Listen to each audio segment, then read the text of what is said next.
आप news India पर ये देख रहे हैं कि किस तरीके से इस वक्त ढाका से एक और बड़ी राजनीतिक संदेश सामने आ चुका है और साथ ही साथ बांग्लादेश ने भारत को आधिकारिक पत्र भेज करके शेख हसीना को वापस भेजने की औपचारिक मांग की है। यानी विदेश सलाहकार तौहीद हुसैन ने जिस तरह दूसरी बार भारत से यह आग्रह किया था और इससे पहले दिसंबर में भी ठीक इसी तरीके की एक चिट्ठी लिखी और भेजी गई थी भारत के नाम, लेकिन उस पर भारत की ओर से अब तक कोई औपचारिक प्रतिक्रिया जारी नहीं की गई है।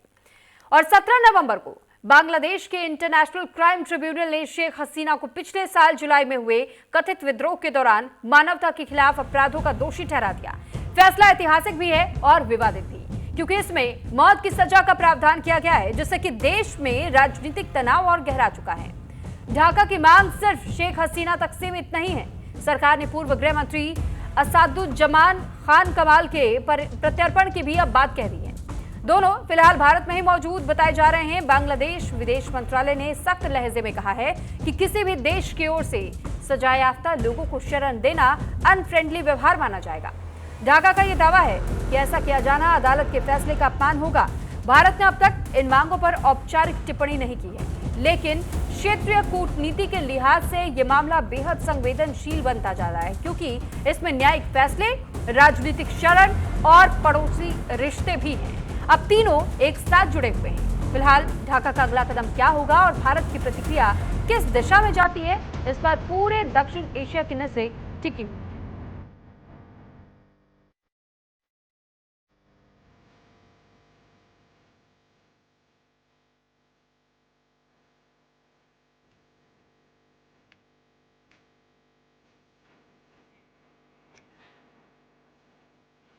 तो शेख हसीना पर क्या एक बार फिर आफत मंडरा रहा है और इसको लेकर के भारत का स्टैंड क्या रहने वाला है, इस पर चर्चा करने के लिए इस वक्त हमारे साथ दो बेहद खास मेहमान जुड़ चुके हैं। सबसे पहले मेहमानों का स्वागत हम कर लेते हैं। इस वक्त retired major Mohammad Ali Shah defence expert के तौर पर हमारे साथ जुड़े हैं। साथ ही डॉक्टर डीके गुप्ता विदेश मामलों के जानकार भी हमारे साथ जुड़े हुए हैं। सबसे पहले मैं आपका रुख करना चाहूंगी डीके गुप्ता जी, क्योंकि जब विदेश मामलों की बात आती है तो फिर भारत और बांग्लादेश हमेशा से पड़ोसी मुल्क, लेकिन इन दिनों हम देख रहे हैं कि एक और पड़ोसी जो कि भारत का पाकिस्तान है, पाकिस्तान का इंटरफेरेंस बांग्लादेश में बढ़ता चला जा रहा है और बांग्लादेश में इस इंटरफेरेंस के बढ़ने की वजह से भारत के साथ भी रिश्तों में कटाव हो रहा है। अब शेख हसीना को लेकर के क्या हम ये मान सकते हैं कि कहीं ना कहीं इसमें पाकिस्तान की ओर से बांग्लादेश को ये दिमाग देने का काम किया जा रहा है कि आप चिट्ठी लिखिए, आप इस तरीके से सुझाव दीजिए, आप ट्रिब्यूनल का गठन करके उसके बाद से फैसला सुनवा दीजिए। इसमें भी कहीं ना कहीं कोई पाकिस्तान का हाथ है क्या, या कोई भी तीसरे देश का? जी जी, आप सभी को नमस्कार। देखिए, अभी जो बांग्लादेश में हो रही है घटना पिछले 1-2 साल से, मैं कहूँ कि पिछले 5-6 साल से जो घटना हो रही है, वो बांग्लादेश की अंदरूनी मामला नहीं है, उसपे वैश्विक चाल है। और ऐसे बांग्लादेश जैसे जो डेवलप्ड कंट्री रही है, मतलब मैं डेवलपिंग कंट्री रही है, वहां पे जहां पे भी ऐसी घटनाएं होती है वहां कहीं के विदेशी चाल होती है। क्योंकि जब कोई देश इंटरनली जब उभर के आता है, जैसे बांग्लादेश को मैं सल्यूट करता हूं कि वो मलेशिया, इंडोनेशिया, कतर वगैरह जैसे जैसा डेवलप कर रहा था, 7.3 7.2 का जीडीपी लेके चल रहा था वो। तो इवन मैं भी सोचता था कि बांग्लादेश मेरे से कहीं आगे ना निकल जाए डेवलपमेंट के रेट में। तो एक अच्छे देश को किससे डिस्करेज किया, उसमें कहीं ना कहीं पाकिस्तान, क्योंकि जहां भी राइट विंग्स उभरते हैं वहां पे उसके दुश्मन देश, पाकिस्तान इनफैक्ट एक बांग्लादेश का दुश्मन देश है। अब हम थ्योरेटिकली देखें तो बांग्लादेश एक दुश्मन देश है, पाकिस्तान दुश्मन देश है बांग्लादेश का। तो वो कहीं ना कहीं इंटेंशनली साजिश किया। उसके बाद कहीं कहीं और विदेशी ताकतें थे, मैं नाम लेना चाहूंगा इस पर, जो उन्होंने अपने बेस बनाने की कोशिश की चाइना को टारगेट करने के लिए। उसको भी शेख हसीना ने बहुत ही एक मैच्योर्ड लीडर के जैसा उसको मना किया। उसकी भी कहीं ना कहीं 30 नेताओं में थी जो कि विश्व स्तर पे अपना छाए रहते हैं। तो यहाँ पे पाकिस्तान इस समय इंटरनली मैटर में कहीं ना कहीं हमेशा हर चीज पर राय दे रहा है बांग्लादेश को, क्योंकि जो मैच्योरिटी है होनी चाहिए जो लीडर में इस समय बांग्लादेश के यूनिस जी में, वो चीज नहीं है उनके। वो एक इकोनॉमिस्ट हो सकते हैं, लेकिन वो पॉलिटिकल एरेना में वो चीजें नहीं है उनके साथ। तो वहां पे पाकिस्तान का हस्तक्षेप तो 100% हर चीज में। लेकिन ये जो एक्स्ट्राडिशन की जो रिक्वेस्ट है, एक फॉर्मल जो करस्पॉन्डेंस होते हैं गवर्नमेंट टू गवर्नमेंट, वो हो रहा है। और वो स्वाभाविक था। वो शुरू से जैसे ही उनको खबर लगी कि शेख हसीना जी भारत में आ चुकी हैं, शरण ले चुकी हैं, तो वो करस्पॉन्डेंस करते रहेंगे। और उसी का एक हिस्सा है, क्योंकि फैसला आ चुका है उनके आईसीटी का, तो दोबारा उनको इस पर करना ही है। लेकिन एक सोचने की बात है कि विश्व पटल पे बांग्लादेश की, इसमें इवन फ्रांस ने उनको डिनाई किया और देशों ने डिनाई किया कि वो जो चीजें हो रही हैं वो एक टारगेट है, एक पॉलिटिकल लीडर टारगेट है। एक्स्ट्राडिशन में पॉलिटिकल लीडर को एक्स्ट्राडिट नहीं किया जाता। तो मुझे नहीं लगता कि भारत सरकार कहीं पर भी इस पर पॉजिटिव रिएक्ट करने जा रही है। जी ठीक है सर, मैं लौट रही हूँ आपके पास। अब मेजर साहब, मैं आपका रुख कर रही हूँ। आप अली शाह जी, जब हम बात इस तरीके के रिश्तों की करते हैं, डिप्लोमेटिक सिचुएशंस की करते हैं, या फिर जब बात एक प्रधानमंत्री को जब ये ठहरा दिया गया हो कि वो तो हत्यारी हैं और उन्हें फांसी की सजा दे दी गई है, तीसरी बार ये चिट्ठी लिखी गई है बांग्लादेश की ओर से, ऐसे में डिफेंस मायनों को अगर समझे, क्योंकि बांग्लादेश की ओर से तो साफ साफ ये कह दिया गया है कि हम तो क्रिमिनल्स की तरह देखेंगे उस देश को अगर किसी ने भी सजा याफ्ता किसी भी शख्स को अपनी जगह पर अपने देश में पनाह दी है। तो फिर क्या आगे आने वाले समय थोड़ा सा और प्रॉब्लमैटिक नजर आते हैं? क्या कोई वॉर लाइक सिचुएशन उत्पन्न होती हुई दिखाई दे रही है सर? जी, वॉर लाइक सिचुएशन तो मेरे को दिख नहीं रही है अभी, और मुझे लगता नहीं कि, जहां तक मेरा ख्याल जाता है, कि वॉर लाइक सिचुएशन होगी नहीं। आपको मैं एक एग्जांपल देता हूँ, एक बड़ा छोटा सा एग्जांपल, कि आपके एक दोस्त हैं, एक मित्र हैं जी। वो अपने आप को महफूज रखने के चक्कर में उनके घर पे खतरा है, उनको पता है कि उनको मारने आए हैं लोग, वो श्रेय ले लेते हैं आप पे घर पे, और क्योंकि वो वहां पे महफूज हैं तो आपने उनको श्रेय दी है। क्या आप उनको छोड़ोगे क्योंकि उनके देश की, उनके घर वाले, घर के करीब के लोग, घर वालों के करीब के लोग उनकी जान के पीछे पड़े हुए हैं? आप नहीं, पीछे नहीं छोड़ोगे उनको। बस बहुत सिंपल एग्जांपल दिया ताकि हर कोई इस बात को करेक्ट कर जाए, समझ ले। तो अब शेख हसीना एक ऐसी मजबूत प्रधानमंत्री थी बांग्लादेश की, जिन्होंने 3 राज्यों, मतलब अच्छी, बस सक्सेसफुल राज किया है उन्होंने कभी, बहुत, और सेक्युलर भी थी। तो उसके बाद मोहम्मद यूनुस की सरकार आने के बाद, इंटरिम गवर्नमेंट आने के बाद, जब युवा पीढ़ी आ गई थी प्रोटेस्ट के अंदर पिछले साल, और ये युवा पीढ़ी वही युवा पीढ़ी है जिसने मोहम्मद यूनुस के लिए भी विरोध किया बाद में। बिल्कुल सर। तो अगर शेख हसीना को डेथ सेंटेंस दे रहे हैं ये लोग, और फिर उम्मीद कर रहे हैं, सोच रहे हैं कि हिंदुस्तान की मित्र हैं, हिंदुस्तान छोड़ेंगे उनको, हम क्यों छोड़ेंगे? हमें पता है कि वहां पे डेथ सेंटेंस दे रखी है। तो और भी वजह है कि नहीं छोड़ते। ये तो दरअसल बेवकूफी होगी ना। लेकिन सर, मामला तो देश से जुड़ा हुआ है ना सर। सवाल तो यही पूछा जा रहा है कि एक शेख हसीना के लिए क्या भारत अपने संबंधों को बांग्लादेश के साथ में बिगाड़ लेगा? देखिए, हमारे संबंध बांग्लादेश से बड़े अच्छे थे, ठीक है। अभी हाल ही में शेख हसीना के जाने के बाद बिगड़ने लग गए। मैं मानता हूं कि आपका बड़ा अच्छा सवाल है, बहुत ही इंटेलिजेंट सवाल है आपका, कि बात तो एक व्यक्ति की है, उससे क्या पूरे देश के संबंध बिगाड़ दें? हमारे संबंध वैसे भी अभी कोई खास नहीं है बांग्लादेश से, अगर देखे जाए जी। और हमारे संबंध तो बहुत ही अच्छे थे, बल्कि मैं खुद गया था बांग्लादेश 2019 में टेडेक्स टॉक देने के लिए, तो टेडेक्स गुलशन, तो बहुत अच्छी खातिरदारी, मेहमान नवाजी हुई कि भाई हिंदुस्तान से आए हैं इसके लिए। अभी भी हमारे संबंध इतने खराब नहीं हुए और इतने बिगड़े भी नहीं हुए, लेकिन पाकिस्तान जरूर कोशिश कर रहा है, एड़ी चोटी का जोर लगा रहा है कि बांग्लादेश को हाईजैक कर ले, बांग्लादेश से दोस्ती कर ले, बांग्लादेश को अपने पास ले आए।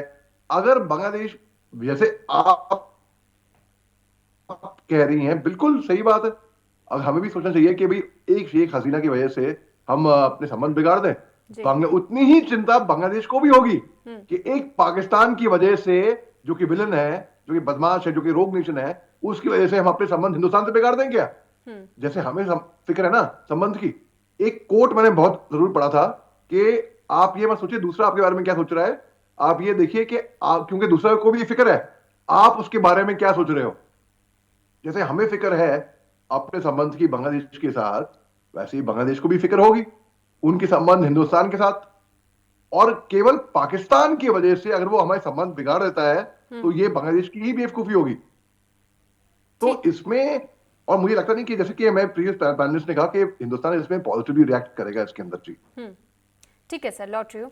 अब डीके गुप्ता जी, क्योंकि आपने कहा कि हिंदुस्तान पॉजिटिव रिएक्ट करेगा, सर पॉजिटिव रिएक्शन कैसे हो सकता है? क्योंकि जब यहाँ पर एक तरफ ये दावा किया जा रहा है और ये कहा जा रहा है कि अगर हम किसी भी देश को अपने दुश्मन के तौर पर देखेंगे, अगर सजा याफ्ता किसी व्यक्ति को उसने शरण दी हो, और सीधे सीधे निशाना एक तरीके से देखा जाए तो भारत पर ही था। तीसरी बार चिट्ठी लिख करके प्रत्यर्पण करने की मांग की गई है और कहा गया है कि भेज दिया जाए शेख हसीना को, लेकिन एक व्यक्ति को बचाने के चक्कर में, जैसे मैंने अभी अब मेजर साहब मोहम्मद अली शाह जी से भी ये सवाल पूछा था, सर ये सवाल इसलिए भी इंपॉर्टेंट हो जाता है क्योंकि सर रिलेशन बिल्डअप करना बहुत जरूरी होता है। अगर ये टूटता है तो दोनों देशों पर प्रभाव पड़ेगा। देखिए, मैं एक्चुअली वहां पे कहा था कि भारत पॉजिटिवली रिएक्ट नहीं करेगा, इससे पॉजिटिवली रिएक्ट नहीं करेगा, भारत डिनाई करेगा इसको। और मैं एक चीज और बताना चाहूंगा कि यहाँ पे शेख हसीना एक व्यक्ति की बात नहीं है, यहाँ पे एक इंस्टीट्यूशन की बात है कि क्या वहां पे एक इंस्टीट्यूशन को सुरक्षित रखा जा रहा है। और रही बात शेख हसीना जी की, तो शेख हसीना जी अगर हैं या उनसे मिलती जुलती सोच की अगर पॉलिटिकल पार्टी अगर बांग्लादेश में आती है तो भारत के रिलेशन अच्छे होंगे। अदरवाइज जो वहां पे बीएनपी है और एनसीपी और जो इस्लामिक स्टूडेंट्स मूवमेंट्स हैं, ये सारे कहीं कहीं रेडिकलिज्म से मतलब पूरा मिले हुए हैं। और एक किसी भी देश को, अब मैं देखिए, मैं एक ब्रॉडर सेंस बता रहा हूँ, दुनिया में पहला दूसरा सबसे ज्यादा पॉपुलेटेड जो रिलीजन है वो मुस्लिम है, लेकिन अगर आप काउंट कर लेंगे तो फिंगर्स पे काउंट करेंगे 8 या 10 देश के अलावा सारे कहीं कहीं गरीबी और तनाई में जी रहे हैं, सारी जगह पॉलिटिकल इंस्टेबिलिटी है, reason only because of radicalism. Sir, मैं आपके पास लौट रही हूँ। Retired major Mohammad Ali Shah ji, defence expert, और साथ ही डॉक्टर डीके गुप्ता जी, आप विदेश मामलों के जानकार हैं। और एक बार फिर मैं डीके गुप्ता जी आपका रुक कर रही हूँ, आपका जवाब उस वक्त पूरा नहीं हो पाया था, उसके लिए मैं माफी चाहूंगी। अब आप अपनी बात पूरी कर सकते हैं सर। जी जी, तो मैं यही देखना चाहूंगा कि भारत इसको बहुत अच्छी तरह से, और मैं बता दूं आपको कि इंटरनली जैसे कि हम समंदर देखते हैं या नदी देखते हैं, तालाब देखते हैं, उसके अंदर रिपल्स बहुत चलते रहते हैं, अंदर ऊपर नहीं दिखाई देता है। भारत और अमेरिका, बांग्लादेश सबके बीच में कुछ ना कुछ रिपलिंग चल रही है, जिससे कि इस तरह से इसको ट्रायल करो, जिससे कि ये भारत के लिए या किसी के लिए, शेख हसीना के लिए इंटरनेशनल कोर्ट में अप्रूव करना इजी रहे कि वो भारत, वो जो ट्रायल है वो संवैधानिक नहीं था, वो ट्रायल जो है पॉलिटिकल था।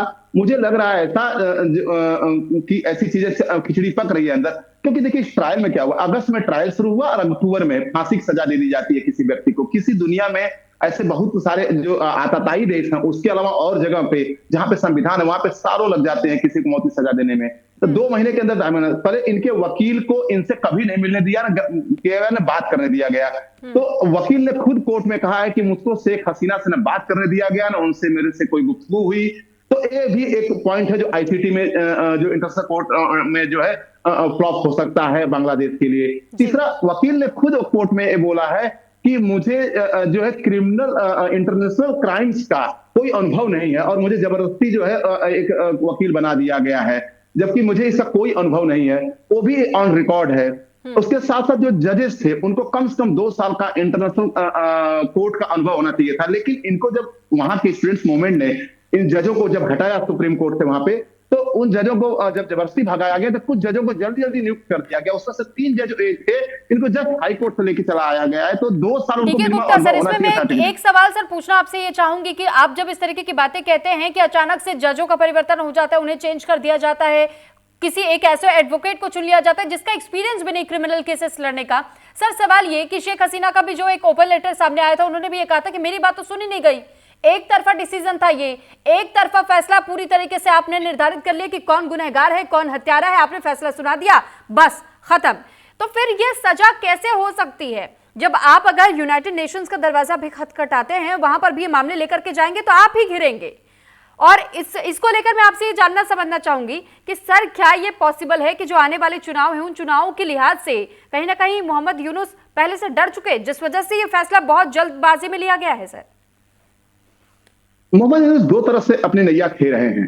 मोहम्मद यूनुस एक तो जो रेडिकलिज्म है वहां पे रेडिकल जो लोग हैं उनको अपीज करने की कोशिश कर रहे हैं ताकि उनको जान का खतरा न रहे, क्योंकि मुझे नहीं लगता कि फरवरी में चुनाव हो पाएंगे, क्योंकि बांग्लादेश बहुत ज्यादा एजुकेटेड कंट्री नहीं है, लिटरेट है, एजुकेटेड कंट्री नहीं, वहां पे जल्दी से लोगों को नैरेटिव वहां सेट किया जा सकता है, वो गलियों पे उतर सकते हैं। तो वहां पे फरवरी तक ऐसे माहौल बनाए जाएंगे जो मुझे लग रहा है कि चुनाव डिले हो जाए, जिससे जो कि सेना और यूनुस जी चाहते हैं ताकि वो सत्ता में ज्यादा दिन तक बने रहें। ठीक और है। बीएनपी चाहती किसी तरह से चुनाव हो जाए। तो यहाँ पे जो भी यूनाइटेड नेशंस में लेके जाएगा या आईसीटी इंटर क्राइम ट्रिब्यूनल है जो इंटरनेशनल न्यायालय है, ठीक है वहां सर। पे जो भी मैंने आधार बताए उस आधार पे इस केस को दरकिनार कर दिया जाएगा, जिससे शेख हसीना की जान बची रहेगी। और भारत इस पे ही वर्क कर रहा होगा पीछे पीछे कि किस तरह से, अगर मान लीजिए वो कहीं पे बांग्लादेश इंटरपोल के पास जाता है या कहीं जाता है, तो मैं किस तरह से प्रूव कर सकूं कि ये जो है ट्रायल फेयर नहीं था। और ठीक है। इसके बहुत सारे सबूत आपके सामने मैंने गिनाए भी थे। हम्म। तो यहाँ पे कहीं ना कहीं भारत की स्थिति मजबूत है, और शेख हसीना को बचाना भारत के आने वाले संबंधों के लिए बांग्लादेश से बहुत जरूरी है, बहुत क्योंकि जरूरी होगा। ऐसे नेता है, ऐसे जी। नेता ही भारत के साथ अच्छे संबंध बना सकते हैं। ठीक। अदरवाइज बीएनपी और वो जो है वो पाकिस्तान के साथ कहीं न कहीं उनकी हमदर्दी रहती है, और वो कहीं न कहीं उस देश को भी पीछे रह जाएंगे, जैसे और भी देश, मुस्लिम देश पीछे हैं। ठीक है, मैं आपके पास लौट रही हूँ सर। एक बार फिर से मैं मोहम्मद अली शाह जी का रुख कर रही हूँ। सर, सवाल ये भी हो जाता है कि क्या एक नैरेटिव गढ़ना या नैरेटिव को आगे बढ़ाना, एक एजेंडे के तहत में रेडिकलाइजेशन करना लोगों का, और जिस रेडिकल माइंडसेट के साथ में इस वक्त बांग्लादेश चल रहा है, पाकिस्तान की बदतर स्थिति वो पहले से देख चुका है। धर्म के आधार पर एक देश को बांटने का काम, धर्म के आधार पर एक देश को आगे बढ़ाने का काम, सर ये तो अपने ही पैरों पर कुल्हाड़ी मारने वाली काम हो जाते हैं। इसके बावजूद आखिर मोहम्मद यूनुस अब चाह क्या रहे हैं? बिल्कुल, पहली बात तो आपने जो नैरेटिव की बात करी, जब 71 में हमने ईस्ट पाकिस्तान को लिबरेट करा और बांग्लादेश को लिबरेट कर बांग्लादेश बनाया, उसमें तो पाकिस्तानियों ने ईस्ट पाकिस्तान के साथ बहुत ही ताजुब किया था, और इनको मुसलमान भी नहीं माना था। बेसिकली बांग्लादेशियों को ये मुसलमान मानते ही नहीं थे, ये अहमदिया को और बांग्लादेशियों को मुसलमान मानते ही नहीं थे, और बहुत ही गलत किया था इनके साथ। हम आए थे इनको बचने की लड़ाई में, जब मेरे फादर ने भी उस जंग में बड़े बहादुरी से वो लड़े थे, वो लौंगे वाला साइड में रेगिस्तान में। तो अब पाकिस्तान वही बांग्लादेश के साथ जिसके साथ तासुब किया था उसको पटाने की कोशिश कर रहा है, और क्योंकि ये देख रहा है कि भाई हिंदुस्तान का जो पड़ोसी है बांग्लादेश, और हम पटा लेंगे तो हमारा हक हो जाएगा, हमको एक और हथियार मिल जाएगा, एक और एज मिल जाएगा अगेंस्ट इंडिया। चीन तो है ही हमारे साथ बड़ा भाई के तौर पे, एक छोटा भाई भी हमको मिल जाएगा। ऐसा पाकिस्तान अपने नापाक मंसूबे बनाकर बैठा हुआ है। मुंगेरी जैसे लाल कि के हसीन हमने सपने पहले देख रहा है। फरमाया, हाँ बिल्कुल बिल्कुल, आपने you hit the nail on its head, आपने बिल्कुल सही कहा। जी। पाकिस्तान मुंगेरी लाल के हसीन सपने देखता है। जी वो सर। सोच रहा है कि भाई किसी तरह से बांग्लादेश हमारी तरफ आ जाए तो हमारे पास एक और शायद यही कारण है सर कि बांग्लादेश ने ग्रेटर बांग्लादेश और का नक्शा पेश कर दिया पाकिस्तान के सामने। हथियार हो जाएगा 100। अब पाकिस्तान एक नैरेटिव चलाने की कोशिश कर रहा है कि भाई जी। अभी भी वैसे हमारे हालात बांग्लादेश के साथ बिगड़े नहीं हैं, फिर भी अभी कुछ चीजें हाथ से नहीं गई हैं। पाकिस्तान की तो हाथ से गई हैं, वो तो गधे भी बेचने को तैयार हो गए। तो पाकिस्तान की तो हालात बहुत गैर गुजरी है। तो अभी भी वैसे अगर बांग्लादेश चाहे, हम नहीं, बांग्लादेश चाहे तो अपनी स्थिति, अपनी सिचुएशन हिंदुस्तान से संभाल सकता है, क्योंकि हिंदुस्तान के सपोर्ट के अलावा बांग्लादेश का गुजारा भी नहीं है। अगर वो जी। आतंकिस्तान के साथ दोस्ती करता है, पाकिस्तान यानी कि, तो फिर उनको नुकसान बांग्लादेश का ही होगा, कब्र अपनी खोदेगा, अपना अपना गड्ढा खुद खोदेगा। हिंदुस्तान के साथ दोस्ती बनाए रखने में उसका बहुत फायदा है। जितनी भी एक्सपोर्ट्स होती हैं, जितने भी रॉ मटेरियल होते हैं, सब हिंदुस्तान की तरफ से आते हैं। उनकी इकोनॉमी बहुत डिपेंडेंट है हिंदुस्तान पे। आतंकिस्तान में तो क्या होता है, पाकिस्तान में केबल सुसाइड बॉम्बर और आतंकी बनाने की फैक्ट्री बना रखी है वहां पे अपनी जान लो, और आप क्या क्या ब्रेन वॉश किया जाता है वहां पे आतंकियों को। तो पाकिस्तान एक नया रूट निकालने की कोशिश कर रहा है ईस्ट में से, कि भाई अगर बांग्लादेश के साथ दोस्ती हो जाएगी तो कम से कम वो दोस्त हमारी मदद करेगा कि भाई अल कायदा जैसे संगठन हैं यहां सर यहां पर ऑपरेट करेंगी इस तरीके से। लेकिन बांग्लादेश को इतनी समझ होनी चाहिए कि अगर वो ऐसा करता है तो नुकसान किसका है? हिंदुस्तान का तो कुछ नुकसान नहीं है। अब आपने जैसे आपने पहले बोला कि इसमें शेख हसीना की बात नहीं है, मुल्कों की बात है। तो क्या हिंदुस्तान तैयार है अपने मुल्क खराब करने में बांग्लादेश से? क्या बांग्लादेश तैयार है अपने संबंध खराब करने के हिंदुस्तान से? बिल्कुल। इसको अगर हम इस लेंस से, इस एंगल से देखा जाए, क्या बांग्लादेश तैयार है कि हिंदुस्तान से अपने संबंध संभाल लें? तो बांग्लादेश को जाग जाना चाहिए कि भाई पाकिस्तान इनको कब्जाने की कोशिश कर रहा है। पाकिस्तान खंजर ठोकेगा फिर पीठ के ऊपर, और तब तक बहुत देर हो चुकी होगी, तब तक बांग्लादेश अपने संबंध खराब कर चुका होगा हिंदुस्तान से। ऐसा ना हो, और पाकिस्तान उनका भी नहीं रहेगा, पाकिस्तान किसी का नहीं है।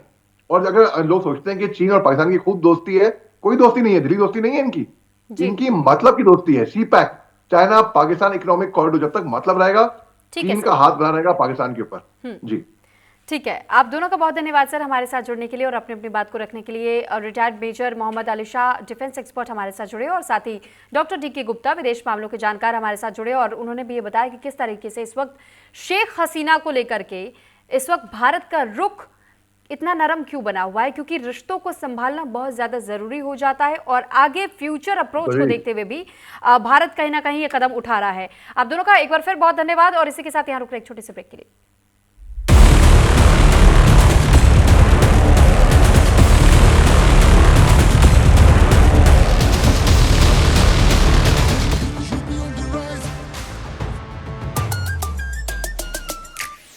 On the rise, सुन ले आसमां, डबल इंजन का ये मिशन है महान। 2047 तक हम न रुकेंगे, 6 ट्रिलियन का ड्रीम पूरा करेंगे। मथुरा की गलियों में गूंजे है राधा, अयोध्या में दूर हुई मंदिर की बाधा, काशी प्रयागराज की गोल्डन चमक, यूपी सरकार की गूंजे धमक। सड़कों पर फर्राटा फिक्रलेस बिल्कुल बिंदास, एक्सप्रेस वे पर साए साए पूरा विश्वास। विकसित यूपी की बढ़ गई प्यास, 2047 का ये विजन बहुत खास। माफिया का दी एंड, फियर गॉन, योगी राज में लॉ एंड ऑर्डर हुआ स्ट्रॉन्ग। बेखौफ घूमे जनता, गुंडों पर मार, नया यूपी तोड़ रहा पुरानी दीवार। यूपी ऑन द राइज, सुन ले आसमां, डबल इंजन का ये मिशन है महान। 2047 तक हम न रुकेंगे, 6 ट्रिलियन का ड्रीम पूरा करेंगे। एक्शन टेसा का HDHMR बोर्ड चाहिए। वो हरे बोर्ड निकाल दे भाई। ये तो एक्शन टेसा का HDHMR बोर्ड नहीं है। सारे हरे बोर्ड एक जैसे ही होते हैं। क्या ये दीमक बोरर रेजिस्टेंट है और वाटर रेजिस्टेंट? हम बैठे हैं ना। किसी भी हरे बोर्ड को HDHMR समझकर घर लाओगे तो पछताओगे, क्योंकि सिर्फ एक्शन टेसा का HDHMR बोर्ड ही है वाटर, टर्माइट और बोरर रेजिस्टेंट।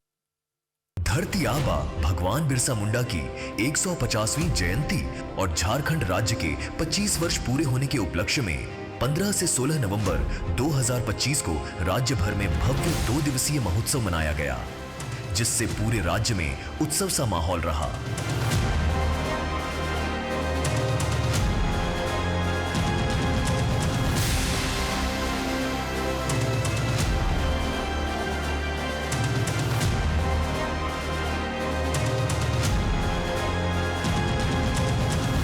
इस महोत्सव में पूरे राज्य में खुशी और उमंग की लहर दिखाई दी। आज ये 25 साल का उत्सव जरूर है, लेकिन मेरा ये मानना है कि 25 साल नहीं, अगला 25 साल 2050 में ये झारखंड प्रदेश कैसा होगा, उसकी परिकल्पना हम कर रहे हैं।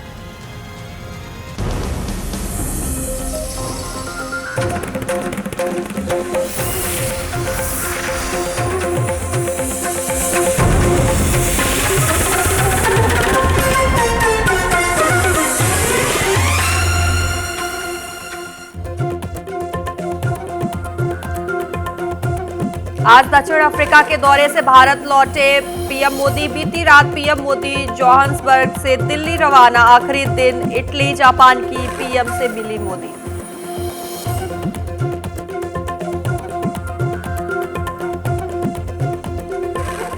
बेरूत पर इजराइल का बड़ा हमला। इजराइल के हमले में हिजबुल्लाह के चीफ की मौत। हमले